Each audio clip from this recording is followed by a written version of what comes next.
할렐루야. 오늘 우리 교회 창립 117주년이 되는 주일입니다.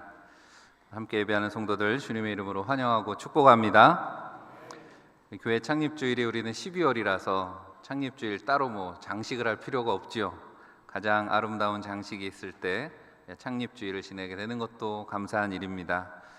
오늘은 또 대림절 두 번째 주일이기도 해서 앞에 소망의 촛불에 이어서 평화의 촛불을 밝혔습니다. 대림절 두 번째 촛불의 의미가 평화인데, 여러분들이 히브리어로 하면 샬롬이라고 하는 건 잘 아실 것이고요. 헬라어로는 에이레네라고 하는 평화라는 말씀은 세상에 없는 것이죠. 하나님이 주시는, 하나님 안에서 누리게 되는 그런 평화. 지금도 평화를 모르고 살아가는 많은 이들이 있습니다. 그곳에 주님의 평화가 임하는 거룩한 날 되시기를 간절히 사모하면서 오늘 우리가 읽은 본문으로 교회의 사명이라는 제목으로 창립주일 하나님의 말씀을 전합니다. 교회라고 하는 이름의 헬라어가 에클레시아라는 말은 많이 들어보셨을 겁니다. 에클레시아라는 단어의 의미 속에 교회의 사명이 담겨 있죠. 에클레시아, 에크라는 말은 밖으로라는 뜻이고, 또 클레오라는 말이 불러내다라는 그런 뜻이라서, 그래서 에클레시아 하면 밖으로 불러냈다 이런 의미라서 교회를 부름받아 나온 사람들 이런 의미로 우리가 교회의 정체성을 담아서 에클레시아라고 부른 거죠. 초대교회가 교회를 에클레시아라는 단어로 교회 스스로의 정체성을 정한 것에 큰 의미가 있죠. 왜냐하면 에클레시아라는 말은 교회가 만들어낸 말이 아닙니다. 여러분들도 아시겠지만 당시는 헬라 문화죠. 그리스 문명 속에서 에클레시아라는 말은 도시국가, 특히 대표적인 도시국가로 아테네가 있었잖아요. 아테네에 민주주의 꽃이 피었다는 아테네 민회를 뜻하는 말이 에클레시아라는 말이었습니다. 그러니까 고대 그리스의 민주주의를 상징하는 그런 민회를 뜻하는 에클레시아를 교회가 스스로의 정체성을 담은 용어로 사용했다라고 하는 것에 대해서 우리가 의미심장하게 받아들여야 되는 거죠. 그래서 교회라는 말은 이 건물이 아니라, 예배당이 아니라 바로 그 부름받아 모인 성도들을 의미하는 것이라는 그런 의미를 담고 있는 것입니다. 가끔 제가 부임하에 와서도 자주 듣는 말 중에 하나가, 이제 오랫동안 우리 교회 신앙생활 하셨던 분들, 원동 예배당을 기억하시는 분들이 있습니다. 그래서 지금은 원동 예배당이 없죠. 그 자리가 이제 개발이 되고 하면서 예배당 터만 있는데, 원동 예배당을 기억하시는 분들, 그 흔적이 없어진 것에 대해서 아쉬워하는 말씀들을 많이 하십니다. 그런데 또 생각해 보면 올해가 우리나라 개신교 선교 역사가 140년이 되는, 아펜젤러 언더우드가 복음을 전하기 시작한, 선교사들이 복음을 전하기 시작한 지 140년이 되었는데, 140년 개신교 역사가 서양의 교회 역사에 비교하면 긴 역사는 아니지만, 그렇게 생각해 본다면 원동 예배당도 아시겠지만 사실은 한국전쟁 이후에 세워진 거거든요. 왜냐하면 대부분 우리나라에 그 전에 세워진 교회들은 한국전쟁 때 거의 다 파괴가 됐습니다. 전쟁을 치르면서 교회들이 거의 다 파괴됐기 때문에 사실 그렇게 오래된 교회 건물들이 많지 않죠. 원동 예배당도 1958년에 세워졌으니까 지금 그 예배당이 있다고 하더라도 70년이 안 되는 그런 건물의 역사를 갖게 되는 거죠. 오늘 예배하는 우리 이제 둔산 예배당이죠. 그렇게 부른다면 우리 둔산 예배당도 이제 20년 좀 넘은 그런 예배당이 되었는데, 역시 세월이 지나면 낡아질 것입니다. 하지만 앞서 말씀드린 것처럼 교회는 건물이 아니라 부르심 받은 믿음의 공동체, 사람들이라고 하는 거죠. 다시 말해서 지난 우리 117년 대전제일교회 이름으로 함께한 성도들이 바로 우리 교회의 역사라고 하는 것입니다. 제가 지난 여선교회 총회 때도 그래서 여선교회원들과 함께 그렇게 인사를 나누었었는데, 오늘도 함께 예배하는 성도들과 이렇게 인사하면서 말씀을 나누면 어떨까 싶습니다. 우리 옆에 있는 분들을 바라보시면서 한번 이렇게 고백하시기 바랍니다. 당신이 우리 교회의 역사입니다.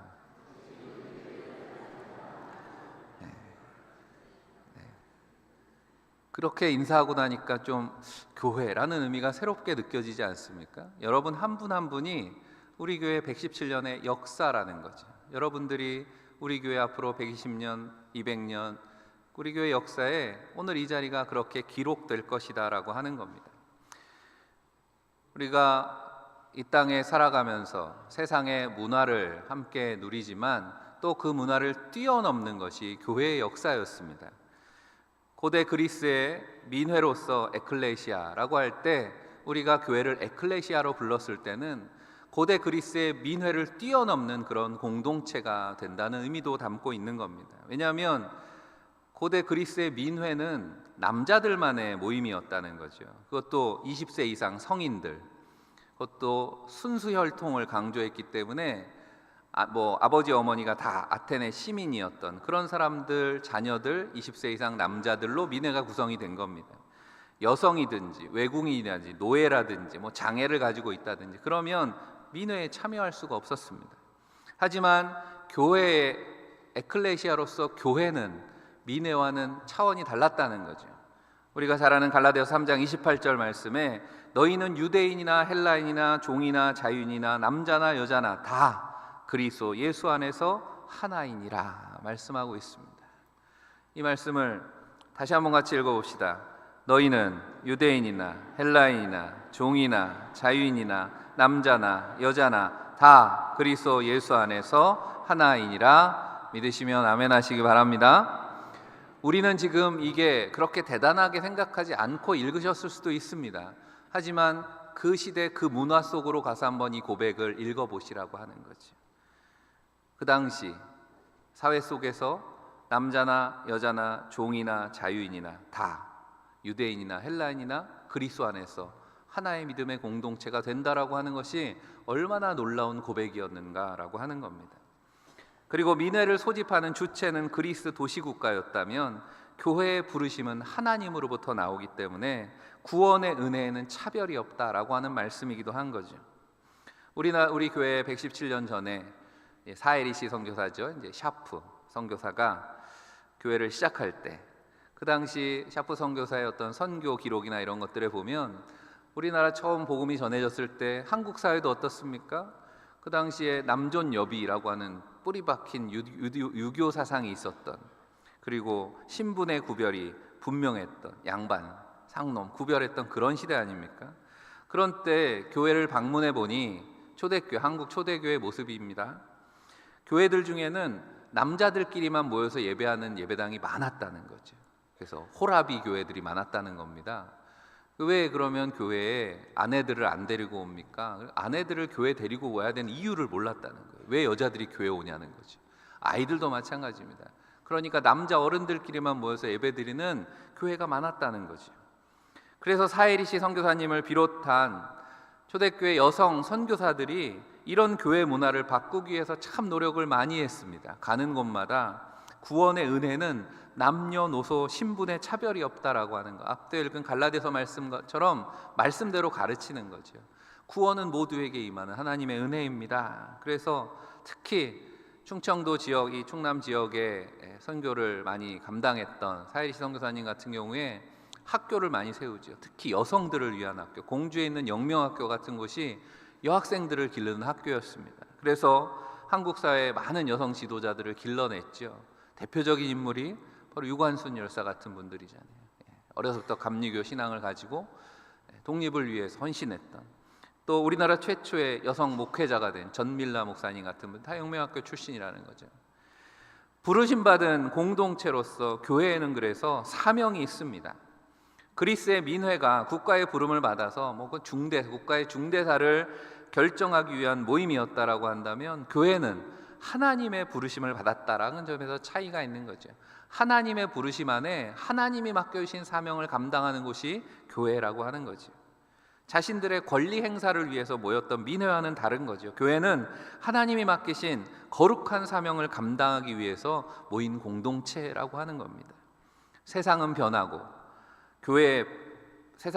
사회는 달라지더라도 교회의 사명은 변하지 않는 이유가 여기에 있는 거죠. 하나님이 영원하시고 하나님의 말씀이 변하지 않기 때문에 그렇습니다. 바로 하나님의 부르심에 응답하는 것, 에클레시아, 교회의 사명이 여기에 있는 줄로 믿습니다. 하나님의 부르심이라고 하는 것에 우리가 초점을 맞춰서 성경을 읽어보면 하나님의 부르심은 처음부터 있었다는 거죠. 태초부터 하나님께서는 사람들을 부르셨습니다. 죄를 짓고 숨어버린 첫사람 아담을 향해서 하나님의 첫 번째 부르심이 뭐였습니까? 아담아, 내가 어디 있느냐. 죄 가운데 있는 영혼을 부르셨지요. 그 첫 번째 부르심이 있었다면 홍수의 심판 중에도 구원의 은혜로 노아의 가정을 부르셨습니다. 믿음의 조상으로 아브라함을 부르셨고 400년간 애굽에서 종살이하고 있던 이스라엘 민족들을 부르셔서 하나님의 백성을 삼아 주셨습니다. 또 하나님의 백성들이 우상에 빠져 있을 때 이스라엘을 회복하시기 위해서 수많은 선지자들을 보내셔서 하나님께서 늘 돌아오라 부르시는 음성이 있었다는 거죠. 그게 구약의 역사 아니겠습니까? 신약 시대도 마찬가지입니다. 어부들을 부르시고 제자들을 부르셔서 사도로 삼으시고 초대교회를 만드셨습니다. 교회를 향한 부르심의 지경은 이제 전 세계로 확장되기 시작한 거죠. 땅끝까지 복음을 전하라는 메시지를 들고 바울과 같은 선교사들이 아시아로 가려던 발걸음이 마게도니아인 환상 가운데 만나서 와서 우리를 도와주십시오 라는 부름에 순종해서 에게해를 건너서 유럽에 복음이 전해지게 됩니다. 마게도니아의 부르심이 유럽을 깨웠다면 유럽으로 전해진 복음은 이제 수많은 선교사들을 통해서 대서양과 태평양을 건너서 이렇게 140년 전에 이 땅에까지 이르게 된 것입니다. 사랑하는 성도 여러분, 오늘 우리는 그 부르심의 연장선에 서 있음을 잊지 마시기를 바랍니다. 1908년 그 부르심에 응답해서 정말 생명을 걸고 이 땅에 복음을 전한 그 복음의 등불이 우리에게 이르게 된 것 아니겠습니까? 오늘 선포되는 말씀을 통해서 그 하나님의 부르심에 응답하는 사명을 감당하는 교회와 성도들이 되시기를 주의 이름으로 간절히 축원합니다. 첫 번째, 교회는 회개로의 부르심에 응답해야 되겠습니다. 교회는 잃어버린 영혼들이 회개하고 돌아오는 곳입니다. 교회의 역사를 보면 교회가 부흥이 일어났던 곳에는 언제나 강력한 회개의 역사가 있었습니다. 우리가 성경의 사도행전의 성령 강림절의 역사가 그런 거잖아요. 성령이 임하셨을 때 초대교회 사도들이 담대함을 가지고 나가서 복음을 증거했습니다. 성령 충만한 사도들의 설교를 들은 많은 이들이 가슴을 치면서 회개하고 교회로 하나님 품으로 돌아왔다는 거죠. 한국교회도 마찬가지였습니다. 우리 초대교회 부흥이 1900년대 평양 대부흥 운동이 있을 때 우리 교회도 그 시기에 시작된 교회라고 하는 거 자주 말씀을 드렸습니다.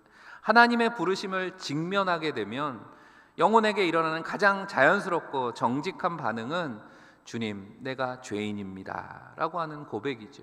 회개의 고백이 나오게 되는 것입니다. 하나님은 지금도 세상을 향해서 외치고 계십니다.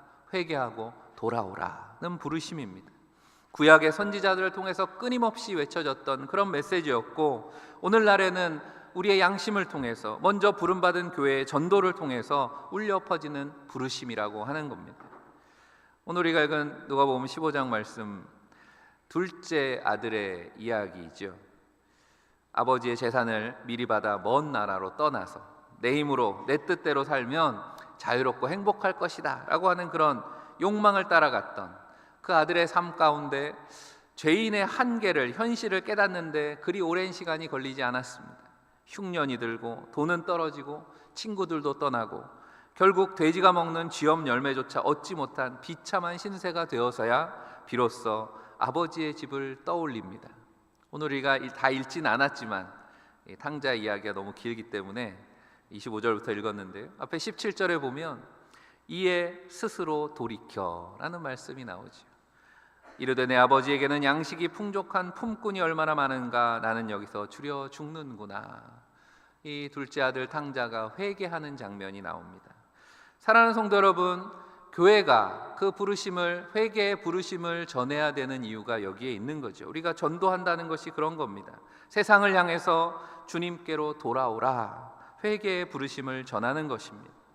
우리가 세상에 나가서 복음을 전할 때 우리의 작은 외침과 겉면이 때로는 무시당하는 것처럼 그렇게 느껴질 때가 많죠.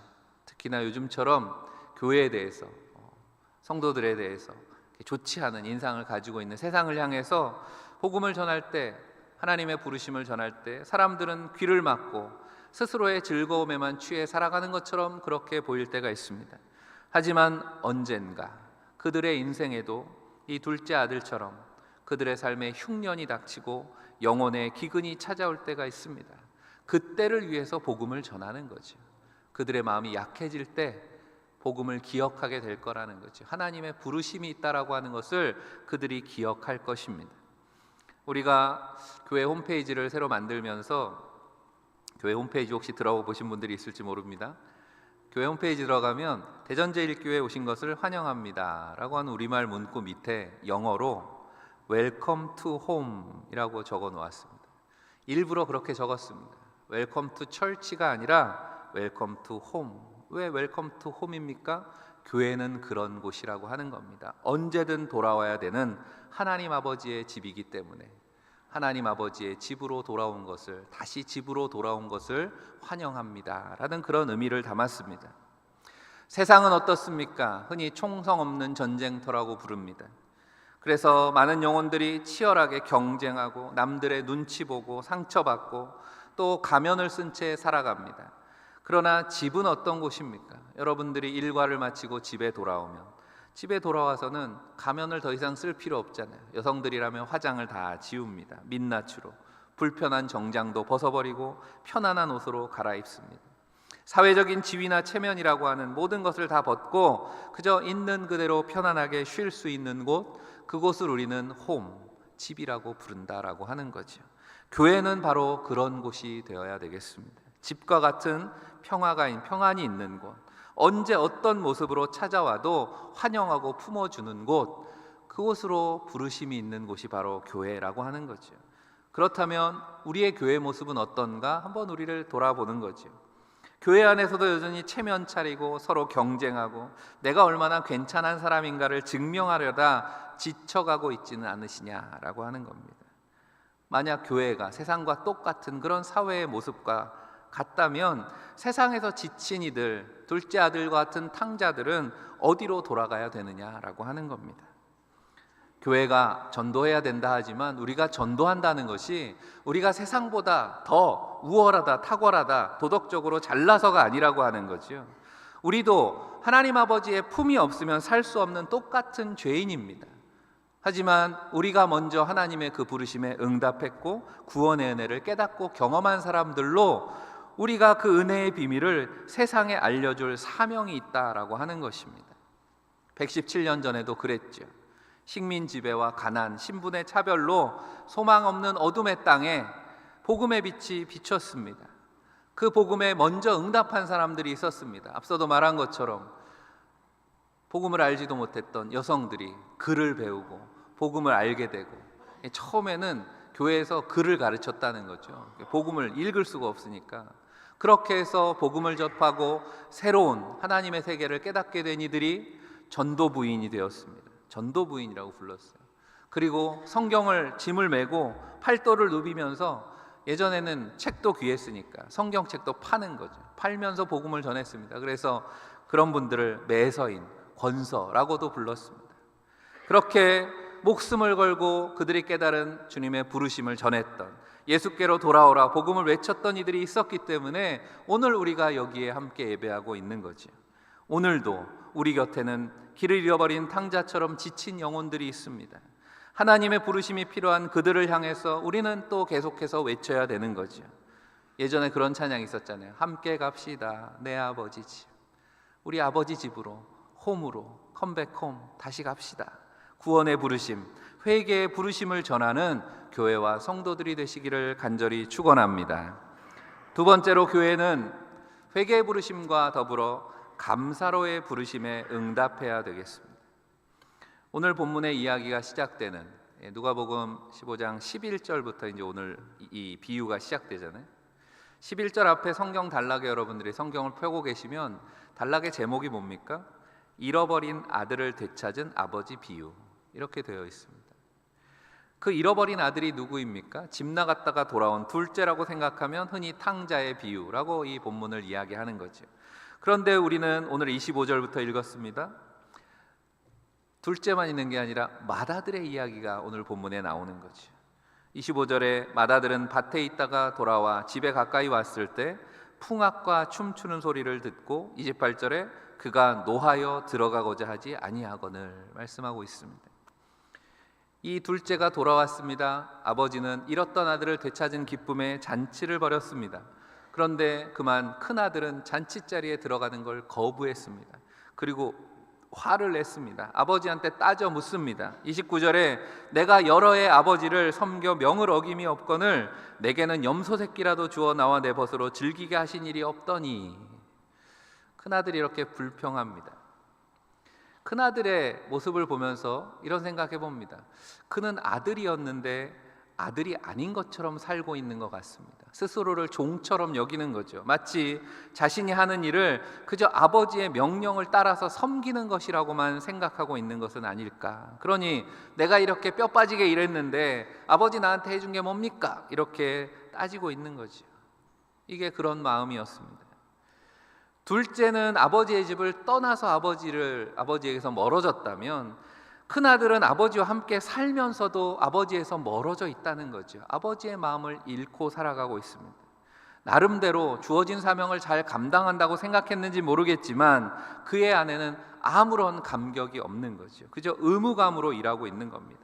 그런 아들에게 아버지가 뭐라고 대답합니까? 31절에 아버지가 이르되 예, 너는 항상 나와 함께 있으니 내 것이 다 내 것이로되.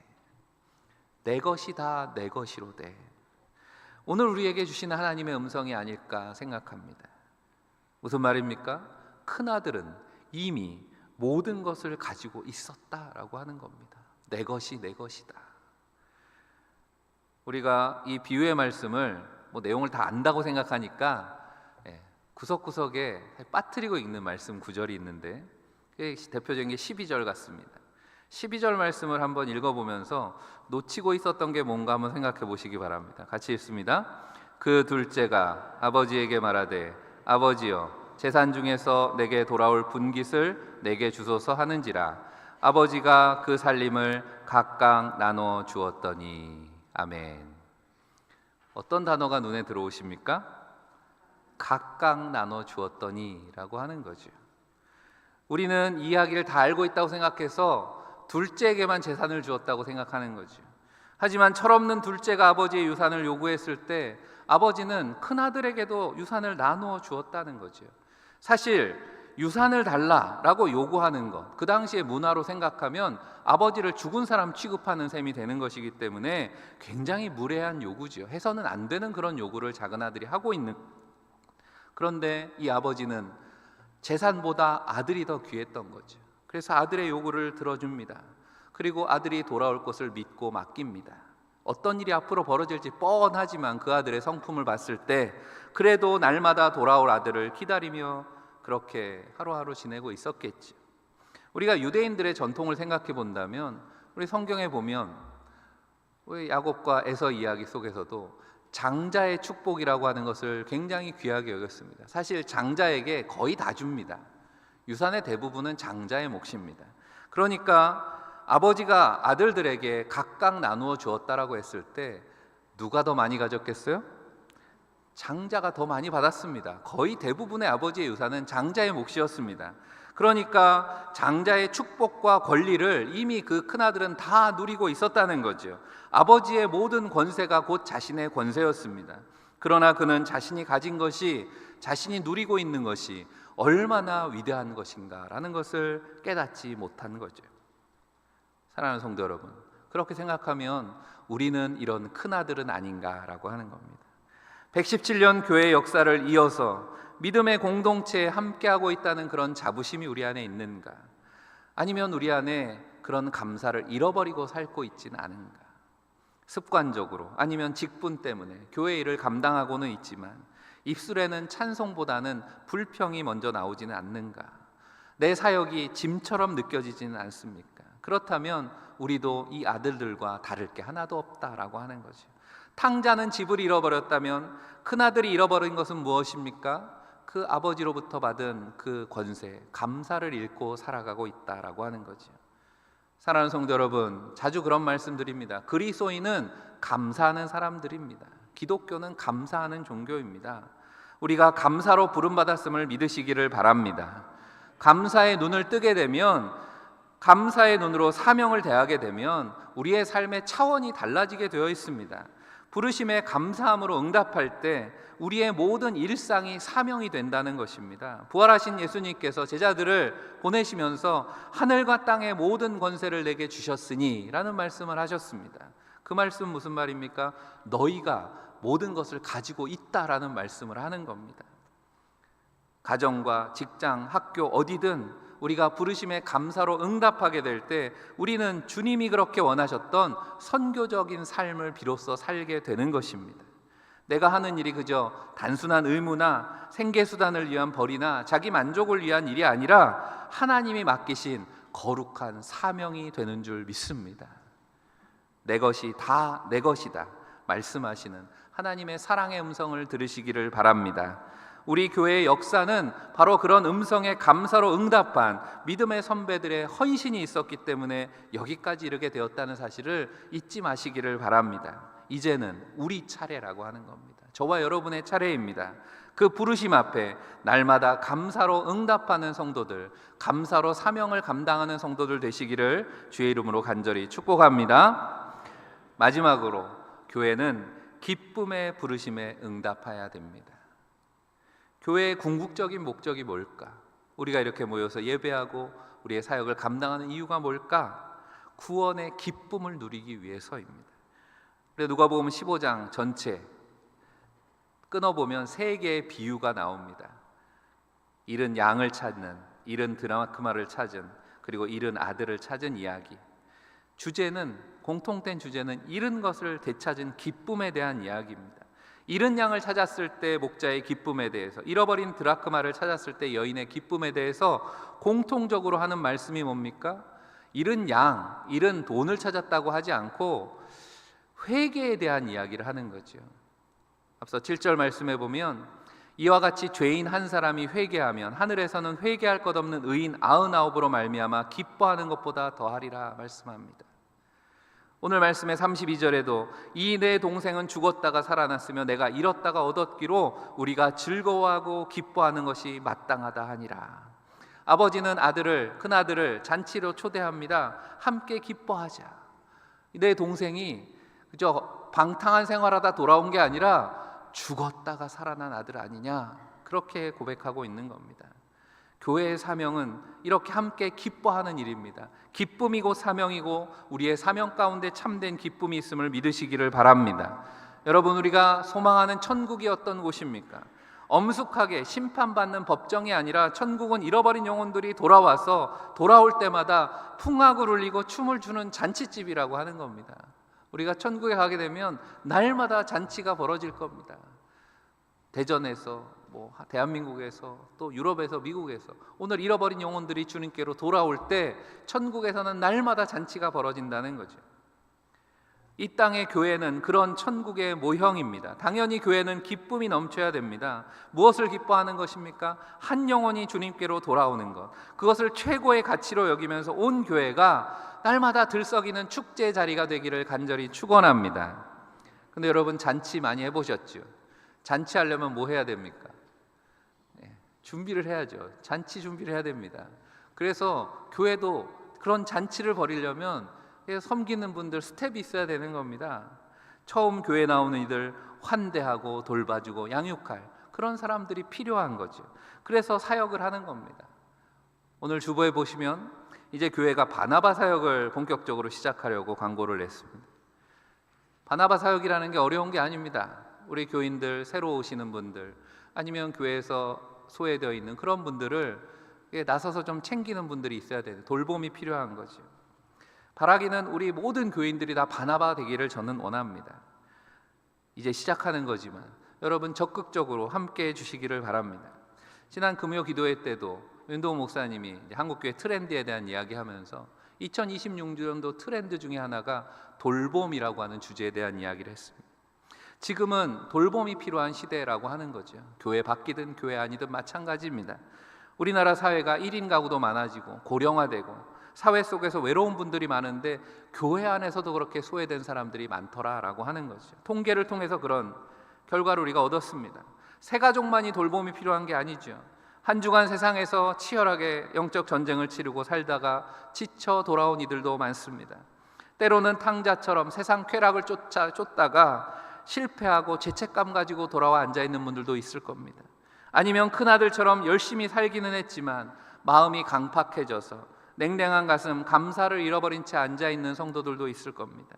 교회는 그런 이들을 돌보는 곳입니다. 그런 이들에게 먼저 찾아가서 괜찮아, 수고했어, 잘했어, 잘 왔어, 누군가 그렇게 환대해주는 그런 공동체가 되기를 원합니다.